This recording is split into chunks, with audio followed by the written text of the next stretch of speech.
اقبالیات پہ میں بات کرنا چاہوں گا. ویسے میں اقبالیات کو تیسرے نمبر پہ کرنا چاہ رہا تھا, لیکن I think it's something مجھ سے رہا نہیں جا رہا. تو اس لیے میں چاہوں گا کہ اس پہ ہم بات پہلے کر لیں. آپ نے اس وقت بھی بڑا صبر کیا تھا, ویسے میں دیکھ سکتا تھا آپ کے چہرے پہ. یہ عامر بھائی واقعی آپ کی بات ہے کہ مجھے اس چیز پہ نا بہت زیادہ تھوڑی بے چینی ہو رہی تھی, لیکن چونکہ یہ ڈبیٹ نہیں تھی, یہ ایک پوڈ کاسٹ تھی, تو پوڈ کاسٹ کا ایک اپنا ایک ڈیکورم ہوتا ہے, ایک اپنا طریقہ کار ہوتا ہے, تو اس میں آپ ہر چیز پہ ضد نہیں کرتے. لیکن مجھے ذاتی طور پہ ایکچولی تھوڑا سا افسوس ہوا اس چیز پہ کہ جس طرح سے اقبال کے بارے میں, مطلب اس چیز پہ نہیں کہ اقبال کے بارے میں ان کا نالج کم ہے, ایویڈنٹلی کم ہے, میرے خیال میں بات اب کھل کے کہی جا سکتی ہے اس پوڈ کاسٹ کے بعد. یہ اتنی بڑی بات نہیں ہے, آپ کو ہر چیز کا نہیں پتا ہوتا, دیٹس فیئر انف. لیکن جس اعتماد سے وہ اس ٹاپک پہ بات کر رہے تھے, اس سے ایک بہت بڑا نقصان اور ہوا ہے, اور وہ یہ کہ جیسے سیکولرزم پہ باتیں, میں اگین اس پہ ہم ایز اے سیپریٹ سیکشن ہم اس پہ بات کریں گے, لیکن میں صرف ایز این ایگزامپل بھی بات کرنا چاہتا ہوں کہ جیسے سیکولرزم پہ وہ اپنے نظریات پہ بہت کمپرومائزنگ پوزیشن میں نظر آئے. اقبال کے حوالے سے وہ نظر آئے, بہت اگرچہ کم میں نے اس پہ بات کی, لیکن اس کے باوجود وہ نظر آئے.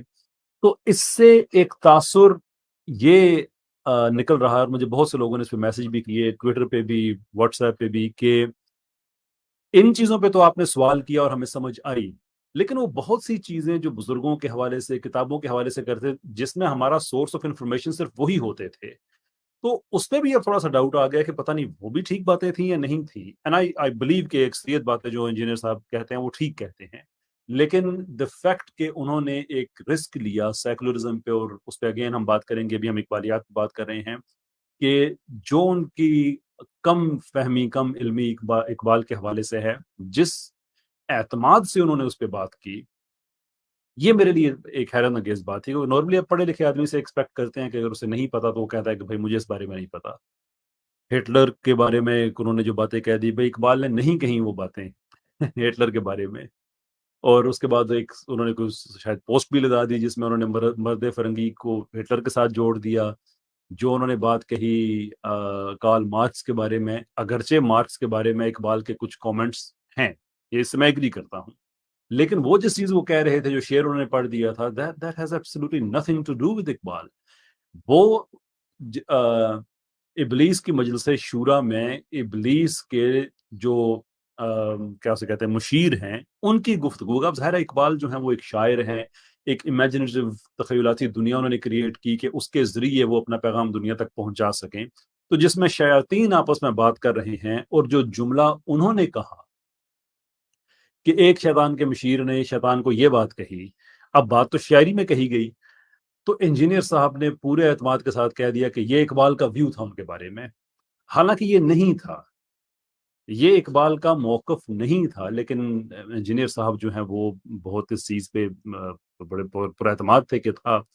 اس پہ میں سب بہن بھائیوں کی میں رائے لینا چاہوں گا کہ میرے لیے یہ بات حیرت کی تھی, اور حیرت اس لیے تھی کہ نارملی آپ ایک ویل ایجوکیٹڈ آدمی جو کہ انجینئر صاحب انڈاؤٹڈلی ہیں, آپ ان سے ایکسپیکٹ نہیں کرتے کہ وہ اتنے اعتماد سے وہ اس چیز کو اس طرح سے کہیں گے جس کے بارے میں وہ اتنا زیادہ نہیں جانتے. جی علی بھائی, آپ کچھ بولنا چاہ رہے ہیں, پہلے آپ بولیں. ہاں جی, شکریہ عامر بھائی. اصل میں اسی پوڈ کاسٹ کے حوالے سے بات کرنا چاہوں گا اور کو ریلیٹ کروں گا ڈاکٹر محمد اقبال کے ساتھ, کیونکہ ہوتی ہے. میں نے ایک چیز نوٹ کی ہے, ٹو بی آنیسٹ, مجھے مرزا صاحب لگے ہیں کافی کہ گوروں کی ٹرمز جو ہیں ان کو شاید کافی ان سے متاثر ہیں. تو میں انہیں بتانا چاہتا ہوں اقبال کے حوالے سے. ڈاکٹر اقبال صاحب کوئی پیغمبر نہیں, آپ اختلاف کر سکتے ہیں, ہو سکتا ہے ان کی کچھ باتیں ایسی ہوں جن سے آپ ڈس ایگری کریں, لیکن اس کا قطعاً یہ مقصد نہیں کہ آپ ان کی جس طریقے سے پیش کریں.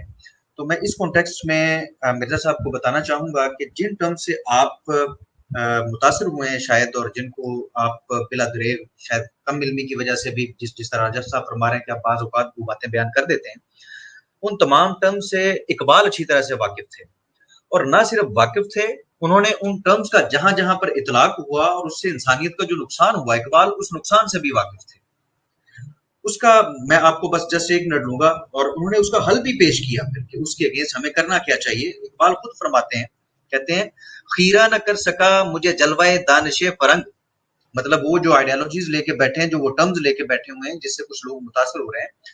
تو اقبال فرماتے ہیں کہ میں وہ ساری چیزیں دیکھ آیا ہوں, خیرہ نہ کر سکا مجھے جلوائے دانش فرنگ, سرما ہے میری آنکھ کا خاک مدینہ و نجف.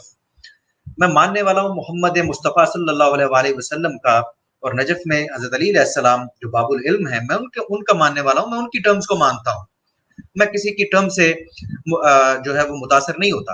اور ان ٹرمز کے اگینسٹ فرماتے ہیں, کہتے ہیں تیرے محیط میں کہیں گوہر زندگی نہیں, تیرے محیط میں کہیں گوہر زندگی نہیں, ڈھونڈ چکا میں موج موج, دیکھ چکا صدف صدف. میں نے بڑی کوشش کی, میں نے بڑی ارکریزی کی. اقبال فرماتے ہیں کہ ان ٹرمز پہ غور کروں, دیکھوں ان میں سے انسانیت کا یا زندگی کا کوئی گوشہ نکل کے باہر آتا ہے. تو وہ کہتے ہیں جی میں دیکھ چکا ہوں, تھک چکا ہوں, کچھ نہیں. مزید فرماتے ہیں ان ٹرمز کے اگینسٹ, کہتے ہیں مسلمانوں سے مخاطب, وہ کہتے ہیں اپنی ملت پر قیاس اقوام مغرب سے نہ کر, خاص ہے ترکیب میں قوم رسول ہاشمی. تو میں یہی گزارش کرنا چاہتا ہوں کہ وہ متاثر نہیں ہوئے ان کے بیچ میں رہ کے, ان کو پریکٹیکلی دیکھ کے, تو انہوں نے اس کو کنڈیم کیا. تو اقبالیات کے لحاظ سے بھی میں سمجھتا ہوں آپ ٹھیک فرما رہے ہیں کہ مرزا صاحب کی معلومات کم ہیں, اگرچہ ہماری بھی کم ہیں, لیکن جتنی ہیں ہمیں چاہیے کہ پھر اس کا اقرار کریں کہ ہمیں معلومات نہیں ہے, پھر کانفیڈینشلی آپ کو چاہیے کہ اس طرح کی باتیں ان کے بارے میں نہ کریں. بہت شکریہ راجا صاحب. جی تھینک یو. عامر بھائی آپ کچھ کہنے لگے تھے. اچھا, میں یہ کہنا چاہ رہا ہوں کہ عجب بات یہ ہے کہ اقبال, ایک ہے اقبال کو پڑھنا اور ایک ہے اقبال کو سمجھ کر پڑھنا. جی اقبال کو تو وہ بھی پڑھتے ہیں کہ جو اسکول میں صبح صبح پینٹ شرٹ پہن کر, یونیفارم پہن کر, ہاتھ سیدھے کر کے لب پہ آتی ہے دعا بن کے وہ اقبال کو پڑھ رہے ہیں. سمجھنا, اقبال ایک جیتا جاگتا انسان تھا, اس کی زندگی پر ایک ٹائم گزرا ہے, یقیناً کہیں ٹھوکریں کھائی ہیں, کہیں اٹھا ہے, کہیں سمجھا ہے. تو اگر اقبال کو جیتے جاگتے انسان کی طرح, اور ایک اس کا جو ارتقائی پہلو ہے, جو منظر نامہ ہے, ان کا جو سفر ہے, ان کے اشعار میں دیکھا جائے تو آپ کو ایک ارتقا نظر آتا ہے بہت زبردست. تو اس کو سامنے رکھنا چاہیے. خیر, اقبال کے حوالے سے علی بھائی نے بڑی شاندار گفتگو کر دی. جو اشعار جن پر اقبال پر اعتراض کیا جاتا ہے, بالکل آپ نے کیسر بھائی نے جس طرح کلیئر کر دیا کہ ارمغان حجاز جو نامی ان کا ایک پورا یہ سمجھیں کہ پیکج تھا, ایک پمفلٹ تھا, اس میں ابلیس کی جو مجلس شورا ہے وہ نہایت اہم ہے. جیسے شکوہ جواب شکوہ بہت اہم ہے. اب اس سے مجھے یاد آیا کہ انجینئر محمد علی مرزا صاحب کہتے ہیں اقبال کا اپنا عقیدہ شکوہ تھا. کیسر بھائی یاد ہے آپ کو؟ آپ یہ سوچ سکتے ہیں یہ کتنا بڑا فتویٰ ہے. جی جی, یہ بات بالکل یہ پوڈ کاسٹ میں ایگزیکٹ یہ تیزی سے پوڈ کاسٹ کے اندر بات گزر گئی ہے, مگر میں حیران ہوں اس جسارت پر اور اس دیدہ دلیری پر. یہ تیرے الفاظ, یہ تیرا انداز, یہ تیرا طرز تخاطب, یہ تیرے الفاظ, یہ تیرا انداز, یہ تیرا طرز تخاطب ہو جسے خوف خدا وہ یوں بولتا ہے. اقبال کا عقیدہ کیا تھا؟ شکوہ, اور جواب شکوہ تو مولویوں کے ڈر سے لکھا تھا. میں حیران جاتا ہوں جب میں اقبال کے اوپر لوگوں کو تبصرہ کرتے دیکھتا ہوں, اور افسوس اس چیز کا ہے کہ اقبال کو پڑھتے تو ہیں, سمجھتے نہیں. بھائی جنہوں نے قرآن پڑھا ہے انہوں نے قرآن سے ہی کیڑے نکال لیے ہیں, مسئلہ تو تھا سمجھنے کا. بہت کم لوگ ہی اقبال کو سمجھ پائے ہیں. تو جو شعر تھا وہ تھا صاحب سرمایہ, سرمایہ ان کی کتاب کا نام تھا, مارکس کی, کارل مارکس کی. تو صاحب سرمایہ از نسل خلیل یعنی آ پیغمبر بے جبرائیل. اب جو نظم ہے یہ تو میں دوسری نظم کا شعر پڑھ رہا ہوں, مگر جو وہ شعر ہے جس میں کہ لینن کے بارے میں کہا گیا کہ نبی تو نہیں ہے مگر اس کے ہاتھ میں کتاب ہے, وہ ابلیس کی مجلس شورا کا ہے. اب ابلیس کی مجلس شورا جو ہے, اقبال کا طرز کیا تھا؟ میں نے کہا اقبال کو سمجھنا ضروری ہے. اقبال کا طرز تخاطب یا طرز تکلم یا تکیہ کلام یہ تھا کہ وہ ایک سینیریو کھینچتا تھا. اس سینیریو کو کھینچ کر وہ کبھی پہاڑ اور گلہری کی گفتگو کرواتا ہے, وہ کبھی ندی اور درخت کی گفتگو کرواتا ہے, وہ کبھی پنجرے میں بند دو قیدیوں کی گفتگو کرواتا ہے, وہ کبھی اللہ اور انسان کی گفتگو کرواتا ہے, وہ کبھی دو مسافروں کی گفتگو کرواتا ہے, وہ کبھی صدیق و فاروق رضی اللہ عنہما کی گفتگو کرواتا ہے. تو اقبال کبھی قرآن بولتا ہے، کبھی قرآن کا جواب اور اعتراض کرتا ہے. یہ اس طرح اقبال ایک نقشہ کیوں شاعر تھا، تو شاعرانہ ادیبانہ اور ایک نظم کا ایک انداز تھا. تو اس انداز کو سامنے رکھنا چاہیے جب اقبال سامنے آئے. تو اقبال کہتا ہے صاحب سرمایہ از نسل خلیل یعنی آ پیغمبر بے جبرائیل. تو کارل مارکس کے بارے میں کہتے ہیں کہ وہ صاحب سرمایہ، داس کیپٹل جو اس کی کتاب تھی کارل مارکس کی، تو اس کا سرمایہ نام، تو وہ کہتے ہیں کہ یہ صاحب سرمایہ جو ہے یعنی کارل مارکس جو ہے از نسل خلیل، ابراہیم علیہ السلام کی نسل سے ہے. اور حقیقت ہے وہ جیو تھا، یہودی تھا کارل مارکس جو ہے. تو از نسل خلیل یعنی آ پیغمبر بے جبرائیل. اب ابراہیم علیہ السلام کی اس نسل سے جو یہودی ہیں پیغمبر ہی پیغمبر آئے. تو انہوں نے کہہ دیا اقبال نے دوسرے کے لفظ میں، اپنا انداز نہیں تھا، تو کہا یعنی آ پیغمبر، یعنی کہ وہ پیغمبر ہے بے جبرائیل، مگر وہی کو نہیں مانتا، وہی کو نہیں مانتا. تو فلاسفر جو فلاسفہ تھے، میں ایک اور چیز یہاں رکھنا چاہتا ہوں کہ جنہوں نے کلاسیکل گریک فلسفی کو پڑھا ہے اور امام غزالی کی کتاب تحفۃ الفلاسفہ دیکھی ہے، یا ایون ابن رشد کی کتاب دیکھی ہو، ٹھیک ہے، تحفۃ التحافہ، یا ابن حزم کی کتابیں دیکھی ہوں، وہ اس بات سے بے خبر نہیں ہو سکتے کہ فلاسفہ جو یونانی تھے وہ خود کو انبیاء اور پیغمبر کے درجے پر رکھا کرتے تھے. یہ حقیقت بتا رہا ہوں. اور اسی طرح کی بحثیں ابن تیمیہ نے النبوات کے اندر بھی ذکر کی ہیں کہ ایک فلاسفہ میں جو سفسٹائی تھے، سفسٹسٹ، ان میں اور انبیاء میں فرق کیا ہوتا ہے.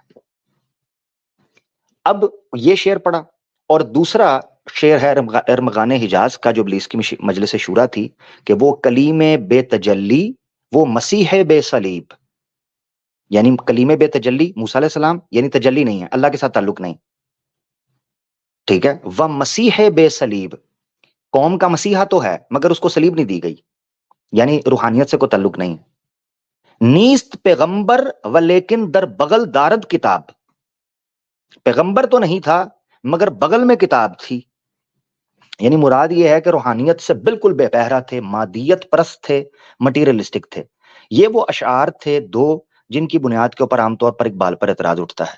اب عجیب بات تو یہ ہے کہ اقبال ورلڈ وار 1 کے بعد اور ایون ورلڈ وار 2 سے پہلے 1920 سے آنورڈ 33 کے تقریباً 13 سال کے قریب، 38 میں تو وفات ہو گئی، تو 17 کے بعد سے لے کے 33 کا جو ایریا ہے، اس میں کمیونزم کے حوالے سے اگر کوئی جذبات، اور وہ بھی معاشی، یعنی کمیونزم ہے یا کارل مارکس کا جو نظریہ ہے اس کا فلسفہ وجود نہیں، فلسفہ الہیات نہیں، بلکہ فلسفہ معاشیات.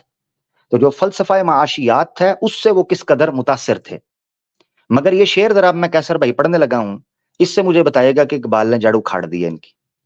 وہ کہتا ہے از آنکھ حق در باطل او مزمر است، از آنکھ حق در باطل او مزمر است، قلب او مومن دماغش کافر است.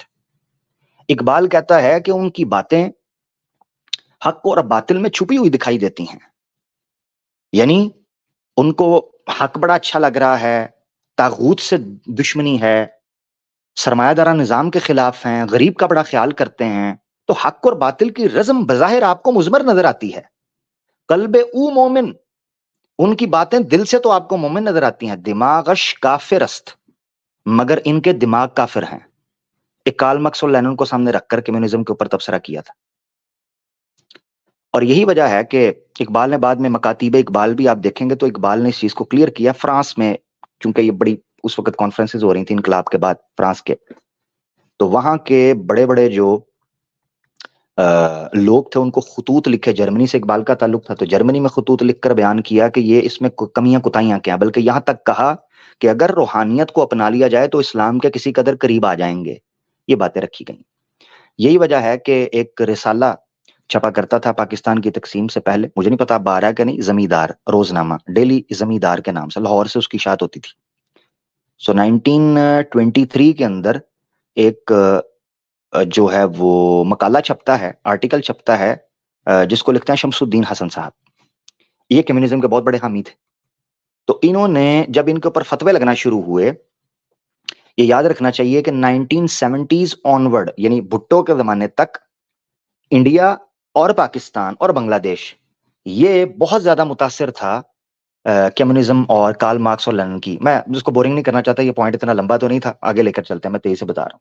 تو اس میں ایک آرٹیکل لکھا گیا جب حسن صاحب کے اوپر اعتراضات, یہ شمس الدین حسن صاحب کے اوپر اعتراضات اٹھے, تو انہوں نے کہا کہ اگر مجھ پر فتویٰ لگاتے ہو, مجھے کہتے ہو کہ میں کافر ہوں, تو پھر اقبال پر بھی لگاؤ. یہ جملہ بولا گیا اقبال کی زندگی میں. اقبال کی زندگی میں ہی یہ بولا گیا 1923 میں کہ پھر اقبال پر بھی لگاؤ. اور مزے کی بات بتاؤں, اگلے دن کا زمیندار, اس میں اقبال کا خط آ گیا. اقبال نے آرٹیکل لکھ دیا. اقبال کہتا ہے کہ اس کمبخت نے کہا ہے کہ میں اس سسٹم کو مانتا ہوں, میں مسلمان ہوں, میرا عقیدہ یہ ہے کہ جو بندہ یہ مان لے کہ روحانیت کے بغیر معاشرے کی کوئی بہتری اور اخلاقی کوئی فلاح و بہبود ہو سکتی ہے, میں تو اس کو اسلام سے خارج مانتا ہوں. میرے نزدیک بہترین اقتصادی نظام کوئی ہے تو وہ قرآن کا ہے, اسلام کا ہے. اب یہ اقبال کے خطوط آپ کو میرے روزنامہ, آپ اس کو سرچ کر سکتے ہیں. تو مقصد کہنے کا یہ ہے کہ اقبال کے اوپر کیسر بھائی یہ الزام لگانا اور ارتقا پر القاعدہ اعظم کے اوپر بھی انہوں نے بات کر دی. تو وہ اچھا, پھر ایک مزے کی بات مجھے بڑی حیرانگی ہوئی, یہ بھی میں رکھنا چاہتا ہوں.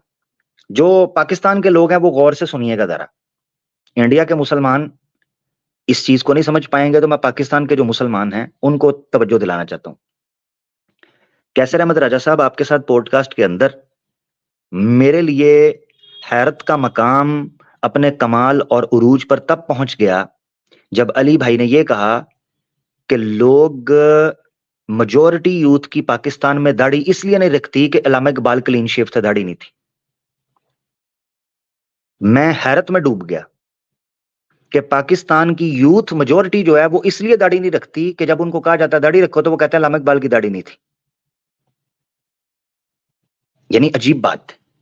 تو میں سوال کرتا ہوں کہ پھر مونچھیں رکھنی چاہیے, کیونکہ علامہ اقبال کی تو مونچھیں تھیں, تو یوتھ داڑھی منڈا کر مونچھ کیوں نہیں رکھتی اگر اقبال کو فالو کرتے ہیں؟ اس کا مطلب یہ ہے کہ ان کے مونڈنے کا, ان کے رکھنے کا کوئی تعلق نہیں.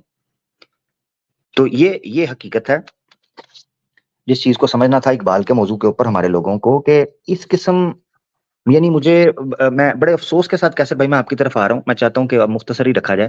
کیسر بھائی, مجھے نہایت افسوس اور دکھ ہے کہ علی بھائی کی جو ایکسپرٹیز جس فیلڈ کے اندر تھیں, فرقہ واریت کے اختلافات کو جس طریقے سے وہ مطالعہ ان کا, وہ بڑا گہرا اور عمیق مطالعہ ہے, بڑا یقینی طور پر انہوں نے بڑی محنت کی ہوئی ہے.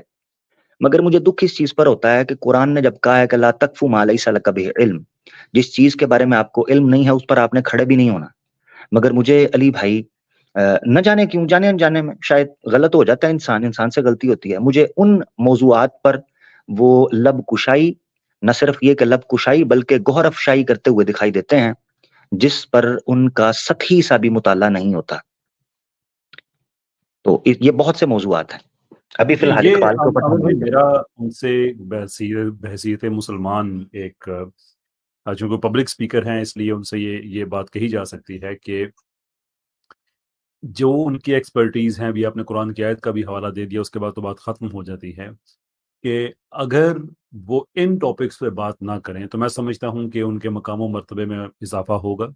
اور جو لوگ ہیں, تو دیکھیں نا, ایک جیسے صدقہ جاریہ ہوتا ہے ایسے گناہ جاریہ بھی ہوتا ہے. اور لا علمی کی بیس پہ کوئی بات کہہ دینا بذات خود, انلیس کہ آپ جان بوجھ کے کہہ رہے ہیں, وہ ایک اور بات ہے, لیکن اگر آپ کو نہیں پتا اور آپ نے کہہ دیا تو آپ اس پہ رجوع کرتے ہیں, ریویو کرتے ہیں. مجھے جس چیز نے مجھے جو زیادہ ڈسٹرب کیا ہے بعد میں, وہ یہ ہے کہ چلیں پوڈ کاسٹ کے دوران بہت سی باتیں آپ کے فلو میں منہ سے نکل جاتی ہیں, وہ ایک اور بات ہوتی ہے, but then you have one opportunity after that کہ آپ اپنے آپ کو کریکٹ کرتے ہیں اپنی پوزیشن کو, اگر آپ سمجھتے ہیں کہ وہ ٹھیک نہیں ہے. لیکن انہوں نے ڈبل ڈاؤن کیا اس حوالے سے کہ انہوں نے بعد میں مجھے کچھ اسکرین شاٹ کسی نے بھیجا, کچھ میری بھی ان سے پرائیویٹ کنورسیشن ہوئی, اس کے میں بہت تفصیل میں نہیں جاؤں گا اس لیے کہ پرائیویٹ کنورسیشن تھی. بٹ دا پوائنٹ از کہ انہوں نے وہ ایک شعر جس میں انہوں نے ہٹلر کے ساتھ جوڑ دیا کہ وہ مرد فرنگی نے راز فاش کر دیا تھا کہ جمہوریت میں لوگوں کو گنا جاتا ہے, تولا نہیں کرتے. اب یہ وہ باتیں ہیں جو تھوڑی سی زیادہ ڈسٹربنگ ہیں, کہ آپ بجائے یہ کہ آپ پڑھے لکھے آدمی ہیں, اور میں اگین ان کے ظرف کی وسعت کو سامنے رکھتے ہوئے یہ میں شکوہ کر رہا ہوں کہ آپ اپنی پوزیشن کو امپروو کریں, آپ ڈبل ڈاؤن کر رہے ہیں. اب یہ جو ہٹلر کے ساتھ انہوں نے جوڑ دیا, جس سے تاثر یہ ہے, اور گناہ جاریہ کا پہلو ایسے نکلتا ہے کہ لوگ اگر ان کو سن کے اس چیز میں پکے ہو جاتے ہیں کہ اقبال ہٹلر سے متاثر تھے اور یہ شعر جو ہے وہ ہٹلر کے بارے میں ہے, تو پھر جتنے بھی لوگ اس چیز کو آگے پھیلائیں گے, ظاہر سی بات ہے بات تو سورس تک جائے گی.